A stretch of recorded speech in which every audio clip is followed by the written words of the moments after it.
Alrighty, guys, it is time to be pretty excited. This is going to be some really interesting stuff coming up. So remember those details that we wanted to be divulged, or at least I wanted to be divulged, but I know 100% you guys did too, because Sam Seder, during his second day live stream at Mass Torts, had very, very briefly, without many details, this isn't contrived, it was very obvious what he was talking about.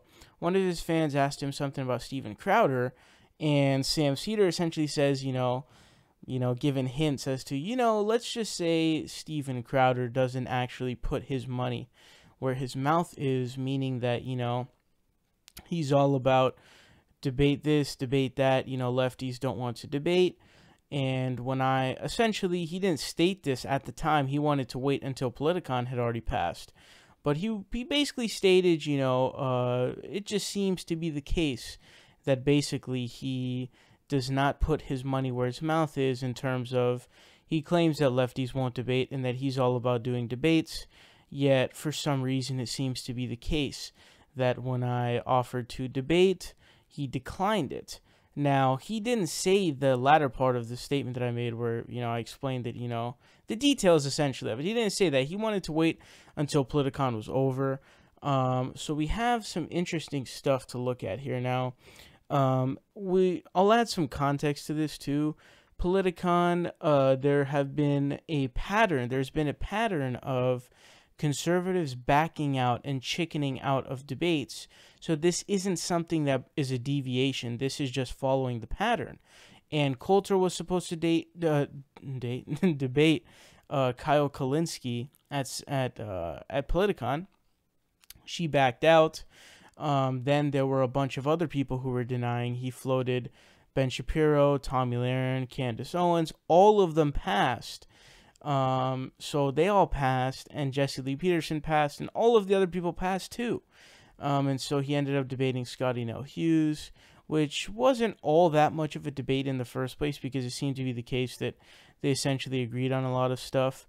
But anyways, the point here being, and David Pakman spoke about this, David Pakman was actually the first person to break the news, sort of, and hint at, he said something to the effect of, I remember this pretty vividly, he said, I hope that we can, after Politicon, essentially come clean and expose all of the people and pull out the details of all of the people who backed out of the debates. That was really, really interesting. And so what we have now, information from Sam Seder, because he did a complete call-out video. Not only is he going to expose Steven Crowder, but he's also going to challenge him to a debate. So I want you guys to check this out, and then we're going to come back and talk about it. The other part of that is, I'm also aware of the space in which we operate and the reality of where we operate. And many people watch this show on YouTube. And frankly, the right is influencing a lot of young people on this medium. And so my sense was, all right, well, maybe I can, if I go, I can get into a debate with somebody and show some young people who are watching videos. I know a lot of young people do that, and this is where they get their political education. And I did not want certain voices out there to have that whole space to themselves and present a perspective that is, I think, wrong and dangerous and unhealthy for the country, and have no one challenge it. And so when they asked me if I would come, I said, yeah, I will if I can debate someone. And I was trying to think about who I would want to debate. And the first thing that first requirement was I want them to have a YouTube following, because that means that their status is, very largely supported by audiences. And I want to reach their audience. Now, of course, I threw out Dave Rubin, and I was told that he's not coming. And which was a smart move. Competition would start kicking in. Right. Competition would start kicking in. And there was I think at one point they said, what about Milo Yiannopoulos? Was one of the first people they wanted to hook me up. And I was like, no, why would I debate this guy? no one cares about him anymore. No one watches him. Yeah, I'll debate him for Politicon 2016. Well, yeah, 2015. exactly. I mean, the point being that my agenda was to separate someone from their audience in some measure, not the entire audience, just a portion of it that might be gettable. And so we went over a couple of people, and we finally realized, like, oh, Steven Crowder, he does that thing where he goes to colleges and tries and makes college students look bad because they don't know supposedly what he knows in terms of politics. And so I said Crowder, and the people were like, great, Steven's interested in a debate. And it all looked good. And then at one point, like, they're writing me back and they're not mentioning Crowder anymore. And I was like, hey, what's going on with the debate with Crowder? What day is that going to be? And they said, can we have a phone call with you? And now here's the thing. In this space, when there's a phone call, people don't want emails released, right?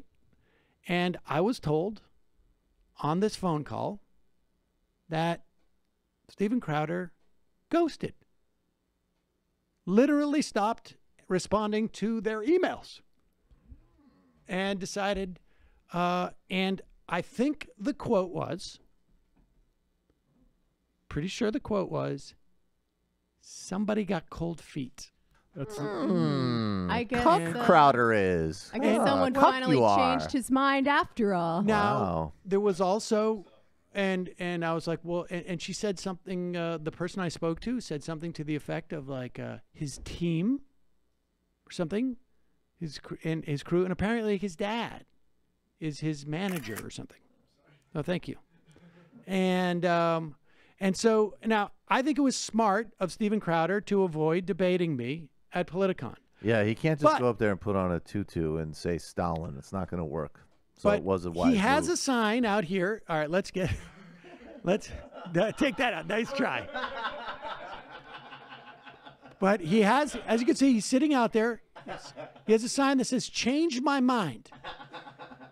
I would like to invite Steven Crowder to come on this program, and I will attempt to change his mind. Or I will go on his program and attempt to change his mind.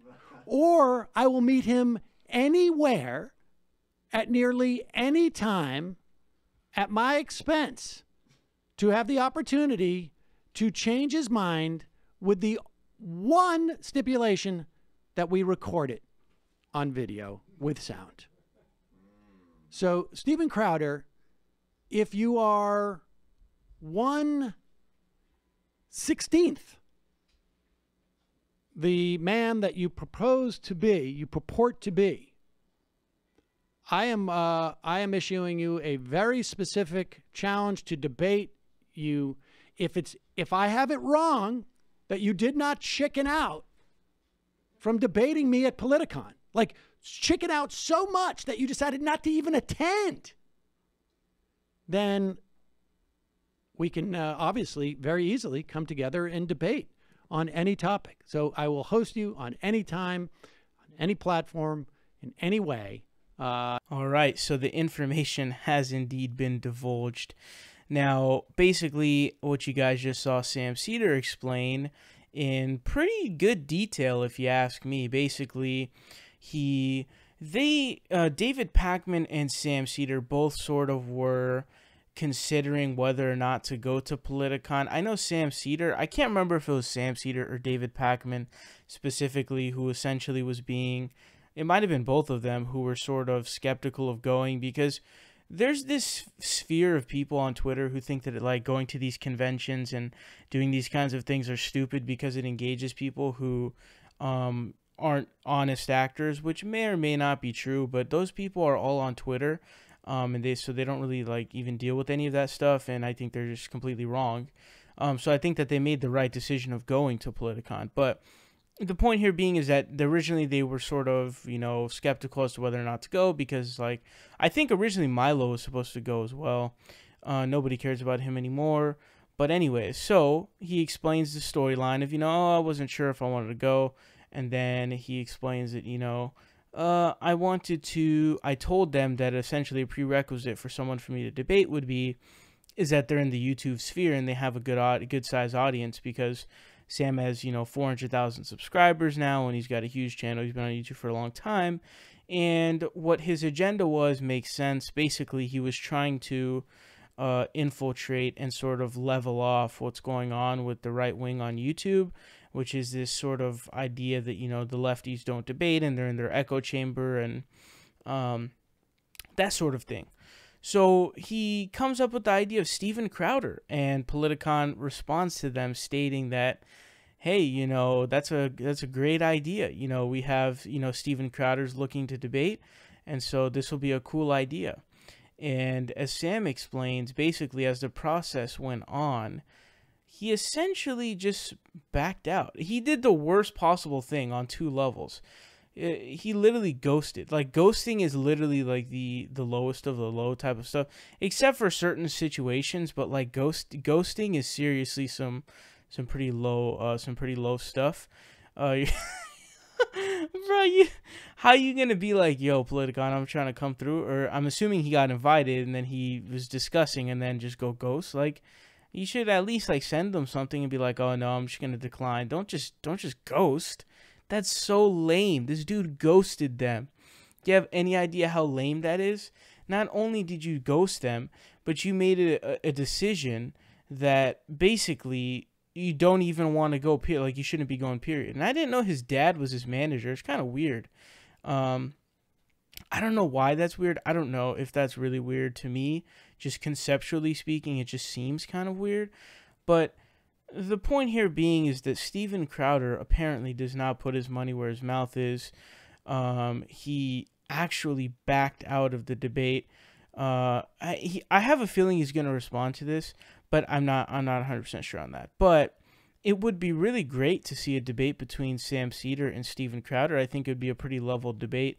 Although I would hope it'd be in some sort of a neutral forum. However, I don't foresee that being possible, because if Sam goes on his show, he's going to get set up. However, I'm confident in Sam's ability to combat that and get out of that, because he's a very smart dude, as well as on top of that being a pretty experienced and skilled debater. We saw what he did with Charlie Kirk, and we've seen all the libertarian meltdowns and all kinds of different stuff, right? The libertarian meltdowns, of course, being the most entertaining. But anyways, so basically Steven Crowder backs out, he wussies out, and Sam Seder waits until Politicon's over to call him out. And now what has he done? Well, what he has done now is he has done an official call-out video where he specifically calls out Steven Crowder, saying literally that at his own expense, he will do a debate with Steven Crowder on any platform, in any area, in any place.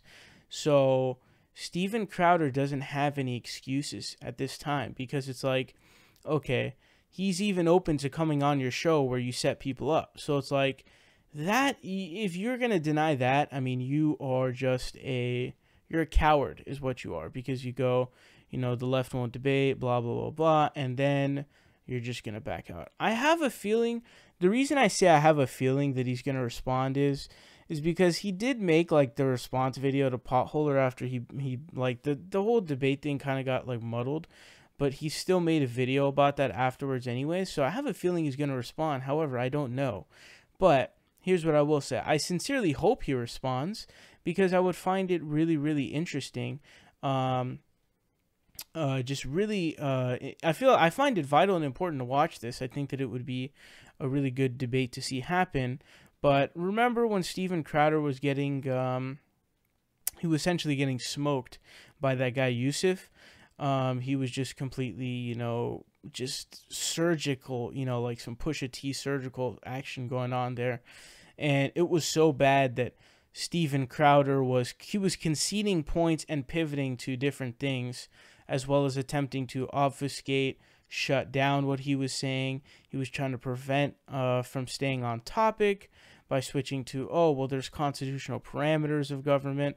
So he was really like doing bad. And then he turned this opportunity to sort of shut it down, and then that's what he did, and he ran away. I think there was even like a petition, if I'm not mistaken, to have Yusuf back on there, because people are like, dude, like you're getting reamed right now. You're getting like through the ringer. You're going through the ringer. So it's like, I don't know if he's gonna respond or not. This would be really, really entertaining, but I really want to accentuate, emphasize the backing out of these conservatives in these debates. So we've got a massive list. Remember, Ben Shapiro didn't even do a debate at Politica. I don't think I'm going to get around to doing a video on that, because I wanted to call him a coward again, because Kyle Kulinski offered to do a debate with him, and he backed out. Well, he didn't back out. He just straight up denied it. He passed. He passed, and he didn't even do a debate. All he did was just do like some dumb speech about how your rights are, being taken away, and then doing a Q&A where you ask these people questions and you cut them off immediately. By the way, I'm going to get around to doing some videos on some of those questions, because some of his answers were just abysmal, man. It was really cringy. But anyways, back on topic. So Ben Shapiro passed. He didn't even do a debate. Tomi Lahren passed. She didn't do anything, if I'm not mistaken. Someone can correct me, but I think all she did was a book signing. And we know for 100% sure that Tomi Lahren knows who Kyle is, because they got into an exchange on Twitter. So don't try and act like you don't know who he was. On top of that, Candace Owens, she didn't even go to Politicon, right? She's the one who's like, I invite Chris Evans to come debate me at Politicon. Like, you're totally just reaching. You're just trying to get people way more popular than you to debate you. Chris Evans isn't even on the same plane as you. Like, you're you're nothing. Okay, you're nothing. Someone more on your level would be Kyle Kulinski. So it's like, both new media figures, not a new media figure versus a multi-million-dollar actor. It's just a weird thing. So she passes as well. And then everyone else passed too. Everyone. As Kyle said, it was a struggle to find a single damn conservative to actually debate. Remember, the 3 options that were given to him by Politicon all passed. Remember David Frum, which I was going to be kind of bored watching. Although I guess it could have been contentious. It would have been interesting, I guess. Anything would have been more interesting than the Scotty Nell Hughes one, because they ended up agreeing on a lot of stuff. But there was Michael Steele as well, who's the former RNC chairman. I guess he passed. And then there was the other debate, which was Jesse Lee Peterson, which we talked about a few days ago, 2 days ago, I believe it was, where his fan tries to sort of like gotcha Kyle, and he sort of just, he shut him down, like clearly.